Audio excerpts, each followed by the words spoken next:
साल 2025 खत्म होने को है, लेकिन सोने और चांदी के दामों में लगातार बढ़ोतरी देखने को मिल रही है। आलम यह है कि सोने से ज़्यादा चांदी के दामों में बढ़ोतरी देखने को मिल रही है और अलग अलग अब बाज़ारों में चांदी की कीमतों में ज़्यादा उछाल देखने को पाया है और जो कंज्यूमर हैं वो सोने से ज़्यादा चांदी की खरीदारी कर रहे हैं।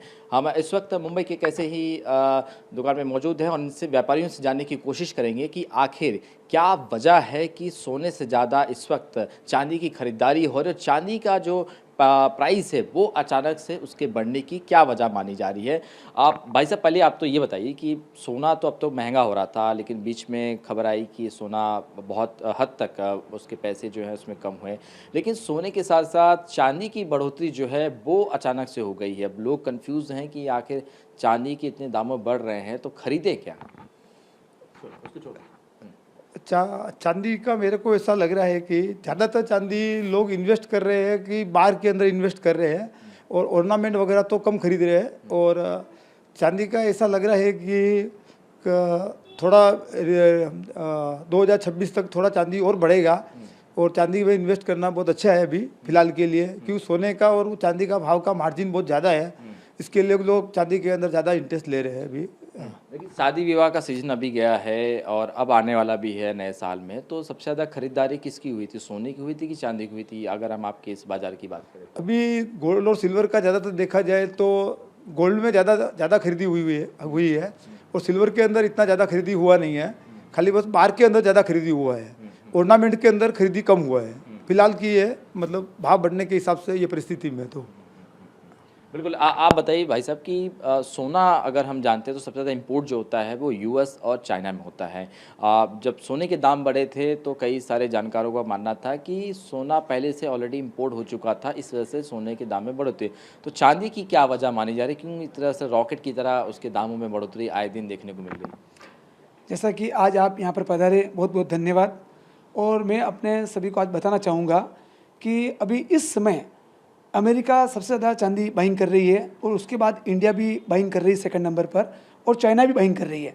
मुझे ऐसा लगता है कि जो 2025 का जो वर्ष अभी लगभग समापन की ओर है और इसके अंदर सोने की तो लोगों ने अच्छी बाइंग की, और अभी जो सिल्वर है हम देख रहे हैं दिनों दिन चांदी के भाव बहुत बढ़ रहे हैं। अभी आज के दिन 2,56,000 लगभग पर केजी सिल्वर का रेट चल रहा है और इसमें मुझे ऐसा लगता है कि थोड़ी करेक्शन आ सकती है। 10-15 हज़ार की करेक्शन, ज़्यादा करेक्शन नहीं है। और तेज़ी जो बता रहे हैं, हम देख रहे हैं मार्केट में, ऐसा लगता है बहुत शॉर्ट टाइम में 3-3.25 लाख रुपए चांदी का भाव चला जाएगा। और अभी गोल्ड की रेट, आज 10 ग्राम गोल्ड की रेट इतनी महंगी है, उसके वनिस्पत चांदी की रेट 10 ग्राम बहुत सस्ता है। तो अभी लोगों ने जमकर चांदी की बाइंग शुरू कर दी है। उसमें चांदी का पायल हो, भली मूर्ति हो, ऑर्नामेंट्स हो, बहुत ज़बरदस्त सेलिंग चल रही है। इसलिए सिल्वर का सेलिंग बहुत अच्छा है और भविष्य में इसके बढ़ने की आशंका दिख रही है। अब आगे साल ख़त्म हो रहा है, शादी विवाह का सीज़न भी आ रहा है, तो ऐसे में आप कंज्यूमर को आप क्या एडवाइस देंगे कि क्या आप खरीदना इस वक्त सबसे ज़्यादा उनके लिए फ़ायदेमंद होगा?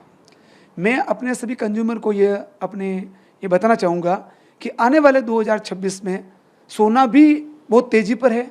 आप सोने को मंदी में न लें और चांदी भी तेज़ी में है। आपको जैसी जो आवश्यकता है उसके अनुसार आप बाइंग कर ले।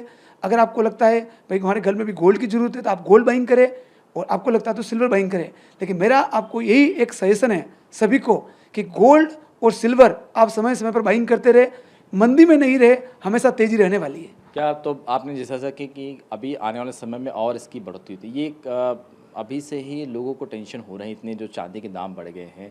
गोल्ड तो ठीक है, उसके दामों में गिरावट मिली है, लेकिन साइमल्टेनियसली क्या ये बदलता रहेगा कि कम भी होगा कि चांदी के दाम ऐसे ही बढ़ते जाएंगे? देखो, थोड़ा करेक्शन आ सकता है, लेकिन आप इसको ज़्यादा बड़ा करेक्शन नहीं समझे।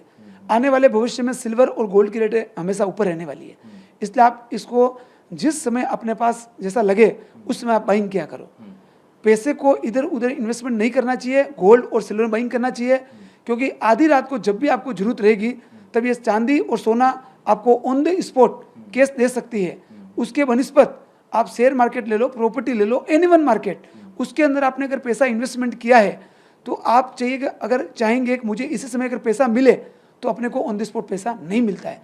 तो ये सोना और चांदी ऐसी चीज़ है जो आपको हर समय दुख दर्द के समय, अगर अपन बीमार हो गए उस समय भी अगर आपको पैसे की जरूरत है तो ये दोनों ही चीज़ आपका पूर्ण रूपेण दे सकती है।